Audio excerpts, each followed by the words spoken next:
hoy hablando con la doctora Jenny Vega, quien es hematóloga pediatra, y estamos conversando hoy sobre la leucemia. La doctora Jenny Vega pues ha estado dándonos detalles de qué trata esta enfermedad, cuáles son los principales síntomas.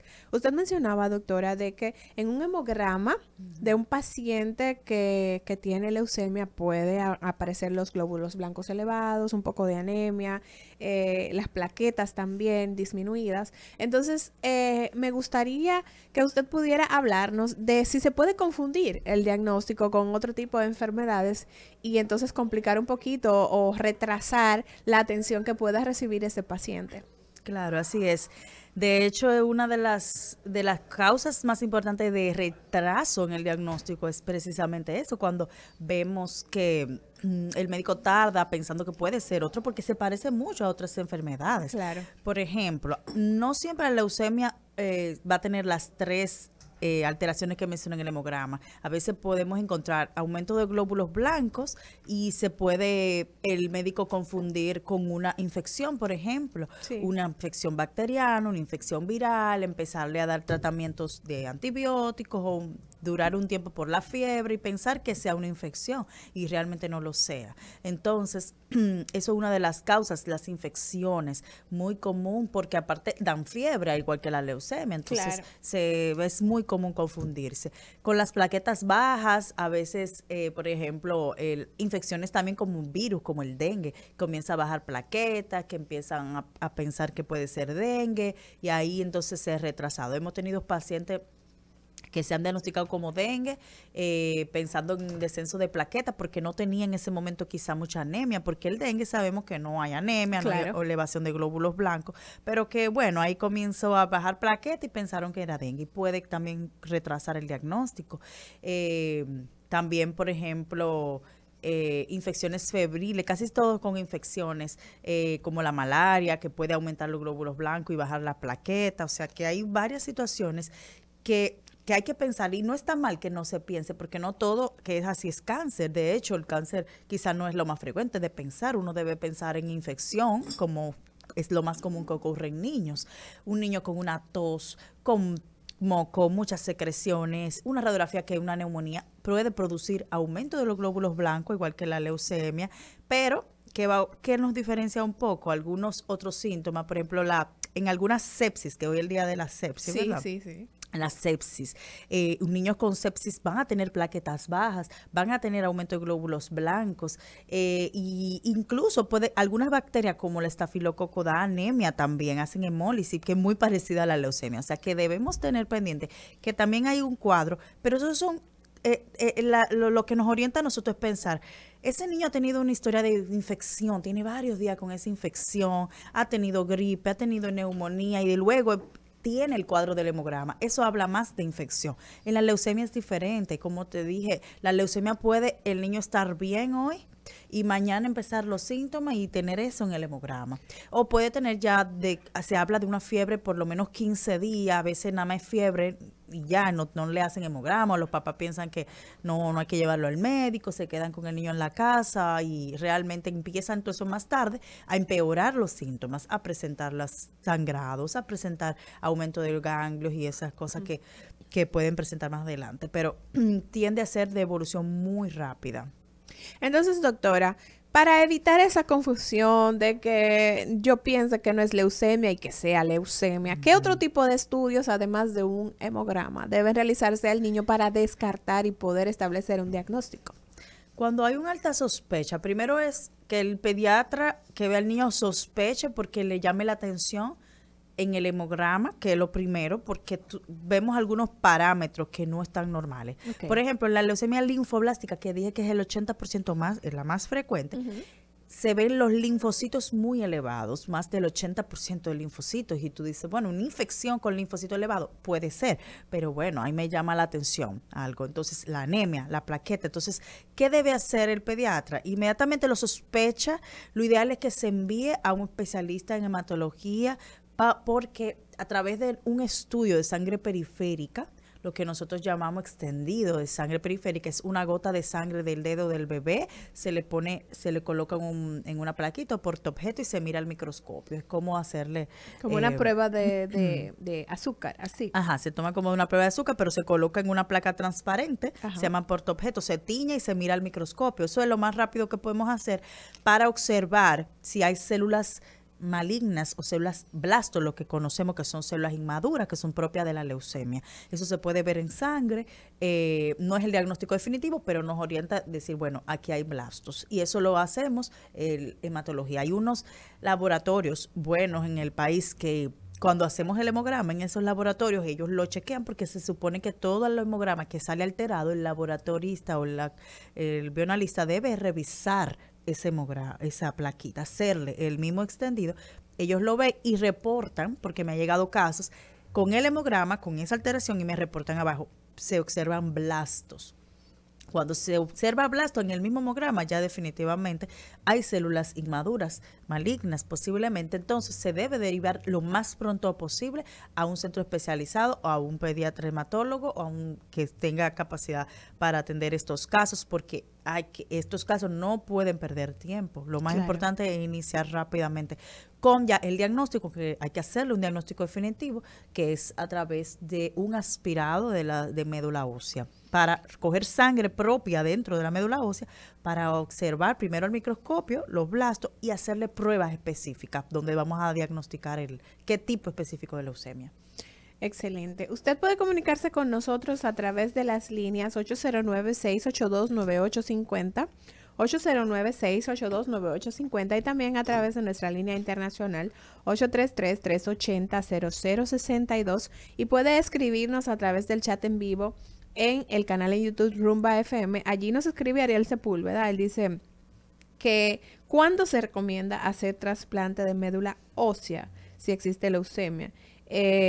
Bueno, este es uno de los tratamientos para estos pacientes, que ya más adelante vamos a ir detallando cuáles son los demás, pero si desea responderle, pues ahora en lo adelante a este oyente. Sí, claro que sí. Mira, en niños el trasplante de médula ósea queda en un segundo plano, no es el tratamiento de primera línea. A veces nos llegan los padres preguntando, doctora, pero de una vez de primera línea va el trasplante. Digo, no, mire, el trasplante, al ser una leucemia, la leucemia linfoblástica sobre todo, bastante curable, tenemos una tasa de curación a nivel mundial en los países desarrollados de un 95% de niños que se curan de estas leucemias. Lamentablemente en nuestro país es menor, tenemos una tasa de menos del 70%, pero se pueden llegar hasta un 95%. Imagínate, si el 95% se cura con tratamiento convencional, no se requiere el trasplante. Excelente. ¿En qué situaciones se requiere el trasplante? Las leucemias mieloides, que son las más agresivas, se recomienda que se haga un trasplante. En las leucemias linfoblásticas que no haya respondido, que haya una recaída de la leucemia, luego que recae el paciente, vuelve a tenerla de luego de curarse, Sí. eso hace que amerite tratamiento y trasplante, es lo ideal. Entonces, esos son los casos, pero no de primera línea. Excelente. Vamos a escuchar qué dice la gente. Buenos días, Cátedra Médica. Adelante con su pregunta. Buen día. Doctora, dos preguntas. La primera, ¿la leucemia es exclusivamente congénita o hay factores externos que pueden ocasionarla?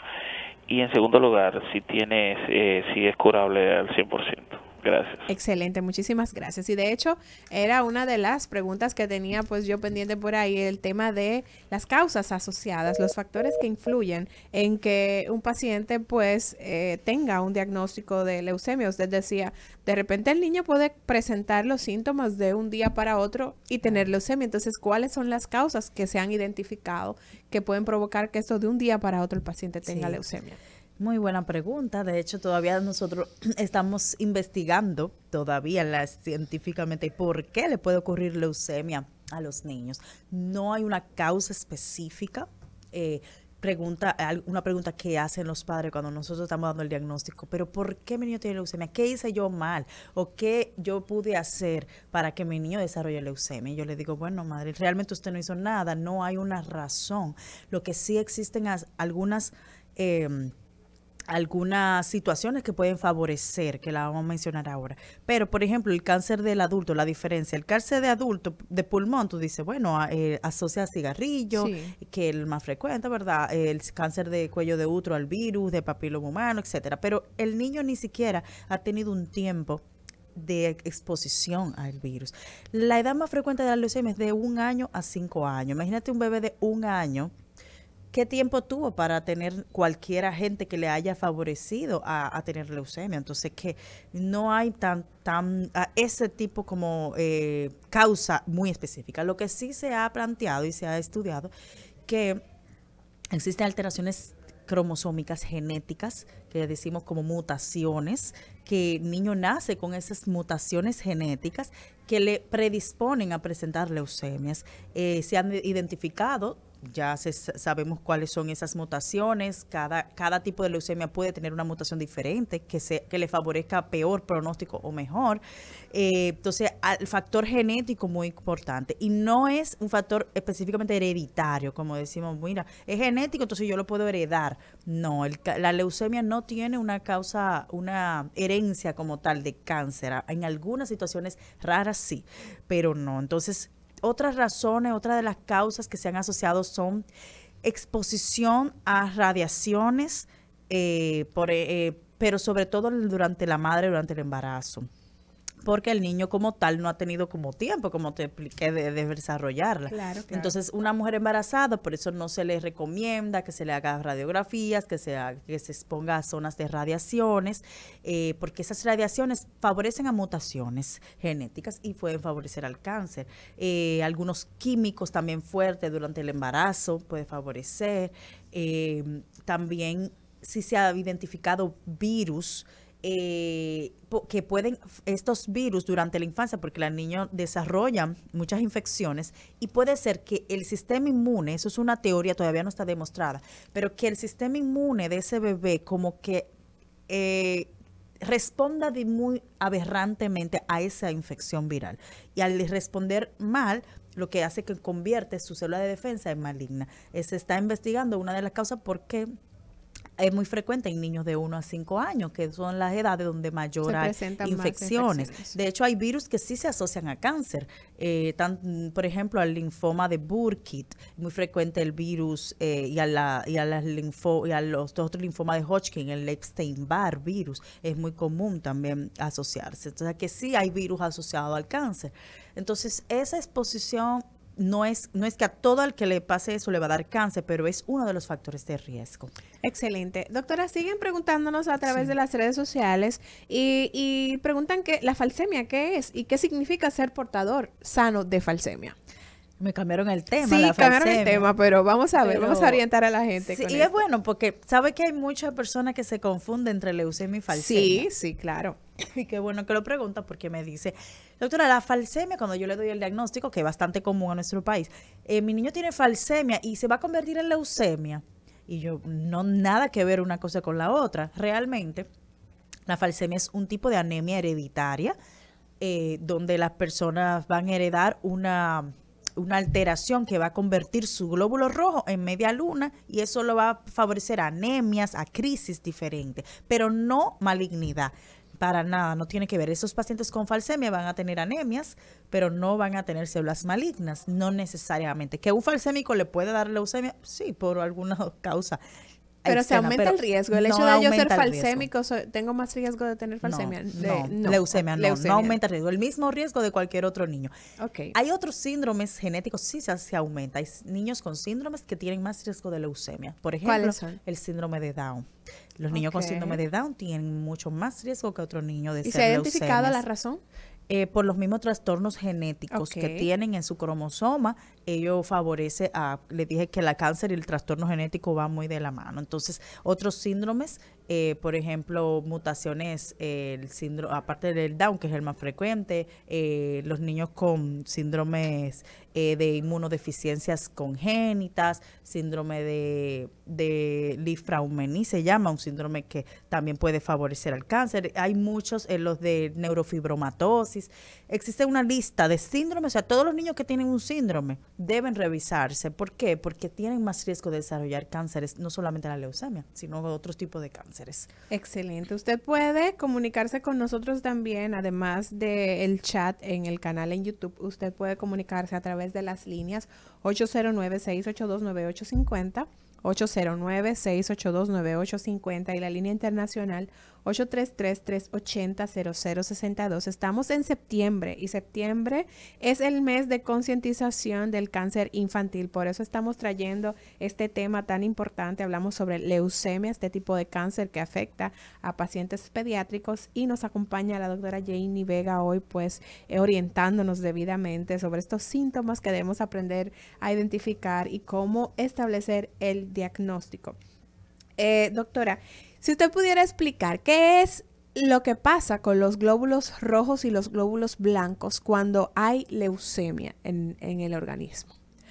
Lo que ocurre es que en la médula se van a producir los glóbulos rojos, los blancos y la plaqueta. Entonces, la médula ósea estar llena, en vez de producir los normales, glóbulos rojos normales y los glóbulos blancos, la médula va a producir células malignas. Imagínate que está llena de células malignas grandes, anormales, que va a impedir que se produzca normal la sangre. Entonces, al no producirse, obviamente se va a producir anemia, que es cuando cesa la producción de sangre, y va a tener aumento de glóbulos blancos, pero esos glóbulos blancos aumentados, no es que tiene mucha defensa, sí tiene mucha, se está defendiendo bien, al contrario. Ese aumento de glóbulos blancos va a ser células malignas que no tienen una función en defensa, al contrario, no hace nada. El niño tiene más riesgo de infección porque no tiene células de defensas adecuadas. Excelente. 809-682-9850, la línea de contacto nacional, y 833-380-0062 son nuestras líneas de contacto. La doctora Janie Vega pues está aquí en la mejor disposición de poder responder a sus inquietudes. Nos preguntan también, doctora, a través de las redes sociales, ¿por qué hay gente adulta que sangra por la nariz? El sangrado nasal puede ocurrir a cualquier edad, niños, adultos, y hay muchísimas razones. Eso es exceso de sangre, doctora. Hay gente que dice que no, que tiene mucha sangre y la está botando por la nariz. Es una de las causas que más dice popularmente el exceso de sangre, pero el exceso de sangre no necesariamente produce sangrados. Al contrario, el exceso de sangre produce otros síntomas cuando de verdad está en exceso, que es un tipo de enfermedad, se llama policitemia. Eso puede dar dolor de cabeza, puede sentir entumecimiento, manos rojas, pero sangrado no es tan común realmente. Sí puede presentarse, pero no es lo más común. Ahora bien, el adulto, hay que investigar una persona con sangrados, que sea el único síntoma que tenga, niños, adultos. Primero, si hay lesiones a nivel nasal propia, que es la causa más frecuente. En niños es la causa más frecuente que haya alergias, inflamación de la mucosa nasal y que tenga como muy frágil el capilar nasal. El otorrino debe revisar, se le hacen imágenes porque puede haber tumores nasales también que favorezcan sangrado. Y cuando se descarta que no haya nada que le esté produciendo sangrar dentro de la nariz, hay que investigar trastorno de coagulación. Es muy común que haya deficiencia de factores de la coagulación que favorezcan a sangrado, sobre todo, no solamente un sangradito, son personas que sangran bastante, adultos y niños, que aparte de eso pueden sangrar fácil al cepillarse, pueden sangrar así a través se hacen moretones sin darse golpe, muy común. Las mujeres, por ejemplo, en edad fértil, que menstruaciones muy abundantes, tienen varias historias de sangrado en diferentes lugares. Y puede ser un trastorno de la coagulación que tenga deficiencia. Entonces hay que investigarlo. No, si es solamente el sangrado, no necesariamente leucemia ni cáncer de primera línea, pero una de las razones, hay que hacerle un hemograma, ver plaquetas, porque puede tener plaquetas bajas. Sí. Si la tiene normales, entonces hay que investigar entonces las otras cosas que mencioné. Excelente. Hoy estamos conversando con la doctora Janie Vega. Si a usted le interesa, pues, consultar con la doctora alguna situación pediátrica o de hematología, usted puede contactarla al 809-472-3525. 809-472-3525 y también al 829-986-8419. Pero usted hoy tiene la oportunidad de poder consultarla de manera gratuita. Está aquí la doctora en cabina en la mejor disposición de poder hacer respuesta a sus preguntas, así que puede comunicarse con nosotros al 809-682-9850 y la línea internacional 833-380-0062. Doctora, ¿cuáles complicaciones pueden presentar estos pacientes con leucemia, complicaciones extras, además de que ya lógicamente es una enfermedad complicada, pero ¿cuáles otras complicaciones puede presentar? Sí, mira, las complicaciones desde el inicio del tratamiento, si no iniciamos el tratamiento va a tener complicaciones, y también si iniciamos el tratamiento puede tener complicaciones. Todo eso se le explica a los padres. Estamos ante una condición grave que atenta contra la vida, de un cáncer. Si no se trata, van a fallecer. Es algo que le decimos a los padres directamente, porque sabes que existe mucha creencia. Hay personas que creen que van a buscar remedios caseros, que el cáncer se va a curar con llevarlo a no sé qué, a ensalmarlo, hay niños que nos han dejado tratamiento y nos han abandonado tratamiento porque van donde un brujo, no sé dónde, a hacerle tantas cosas porque tienen creencias. Y esas situaciones porque no es que no tengan sus creencias, pero realmente no existe y no está demostrado que el cáncer se cure si no se le da el tratamiento específico para cáncer. Claro. Entonces se le explica la importancia de iniciar el tratamiento y no abandonarlo, porque eso cuando se abandona hay una tasa de mortalidad muchísimo más alta. Entonces se complican por esas situaciones. Primero, antes del tratamiento, si no se le empieza a darle terapia de transfusión, porque baja la hemoglobina, muy baja, tienden a necesitar rápidamente, pueden tener falla por anemia severa, pueden tener hemorragias importantes que pongan en peligro la vida porque sean masivas, depende del tipo de leucemia, que sangran más que otras. También infecciones que adquiera porque no se defiende correctamente, como lo expliqué, porque no hay una defensa como tal. Entonces, para eso nosotros tenemos que preparar al niño. Iniciamos el tratamiento primero, le vamos a poner protección de antibióticos para evitar infecciones, lo transfundimos, lo adecuamos correctamente antes de iniciar el tratamiento. Luego se inicia inmediatamente el tratamiento para la leucemia, y durante el tratamiento hay complicaciones que pueden ser efectos secundarios al propio medicamento, que luego que esté el niño en remisión, que es cuando vamos a decir, está curado, pero no todavía totalmente, porque el tratamiento dura 2 años y medio. Hay países que duran hasta 3 años, depende del protocolo, es largo. Entonces, el primer mes del tratamiento es el mes de inducción, el más fuerte, vamos a decir, para tratar de eliminar la mayor cantidad de células leucémicas. Entonces, ese primer mes puede ser agresivo, puede que el niño requiera muchas transfusiones de sangre, muchas transfusiones de plaquetas. Los padres van a estar buscando donantes, van a requerir muchas personas que le ayuden en ese sentido de donación para poder transfundirlo, para poder mejorar la situación de ese niño y evitar que se muera por falta de sangre, falta de plaquetas. Claro. Porque el tratamiento per se es muy agresivo, y aunque la leucemia le produzca disminución de plaqueta, también el tratamiento. Te voy a decir, ¿por qué el tratamiento le va a producir eso? Porque el tratamiento ataca la médula, ataca las células que hay adentro de la médula ósea, que son malignas, y cuando se atacan esas células va a quedar una médula prácticamente que no va a producir la sangre. No va a estar produciendo leucemia, pero no va a producir sangre normal. Entonces va a depender su vida de eso. Entonces puede fallecer durante el tratamiento por esas situaciones si no tiene los hemoderivados, la sangre, las plaquetas, el antibiótico adecuado para evitar las infecciones. Pueden hacer la sepsis por la infección, pueden hacer que es penoso decirlo, pero en nuestro país la mayor cantidad de mortalidad de niños con leucemia no es por la leucemia. ¿Y por qué, doctora? Por infecciones, por sepsis. Sí, porque al estar sus neutrófilos muy bajitos, hacen lo que se llama neutropenias febriles. Nosotros les damos el tratamiento, las neutrófilos, que son células de la defensa muy importantes para las infecciones, van a estar muy bajos por el mismo tratamiento. Entonces, esos niños van a requerir un cuidado muy especial, van a requerir estar aislados, no podemos tener visitas, no podemos estar dejando entrar a la gente, porque cualquier gripecita que sea sencilla para una persona normal, a estos niños puede afectarle de tal punto que mueran por una infección, por una gripe común, porque no se defienden. Entonces, no tienen esas células por el mismo tratamiento, por la misma leucemia. Entonces, debemos protegerlo. Entonces, nos fallecen muchos niños que se podían curar y da pena por esto. A veces se van a sus casas porque no pasan todo el tiempo ingresado. A veces duran un mes, el primer mes que es más intenso, duran internos, pero luego se van y vienen a recibir tratamiento y puede que en sus casas los padres no sigan las medidas adecuadas. Nosotros le decimos, miren, no pueden tener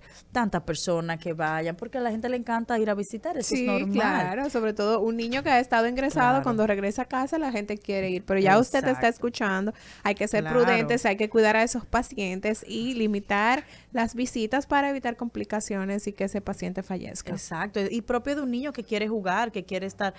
Hay situaciones que siempre preguntarle a su médico, nosotros les decimos sí cuando puede hacerlo, cuando están sus cuentas bien, cuando tiene todo bien, sí puede hacer tal y tal actividad, pero no cuando el niño esté sometido a un régimen muy intenso que va a estar sus defensas afectadas. Entonces, todo siempre estar, comunicarse con el médico y ser prudente, como tú dices, con las familias. Si el padre de un niño con leucemia no le permite por X situación ir a visitar, porque realmente es protegiendo su vida. La gente se ofende, doctora. La gente se ofende. Nosotros tenemos reglas. Ahí yo trabajo en el Instituto Nacional del Cáncer, en el INCAR, y realmente no permitimos visitas. Los niños están aislados, una sola persona por habitación. No permitimos que amanezcan más de personas. Y realmente a veces llegan los familiares más guapos porque no lo dejamos pasar. Pero decimos, es que estamos protegiendo a su niño. Claro. No podemos permitir que entren personas porque eso favorece que el ambiente se llene de bacterias que a usted no le hace nada, pero a él sí.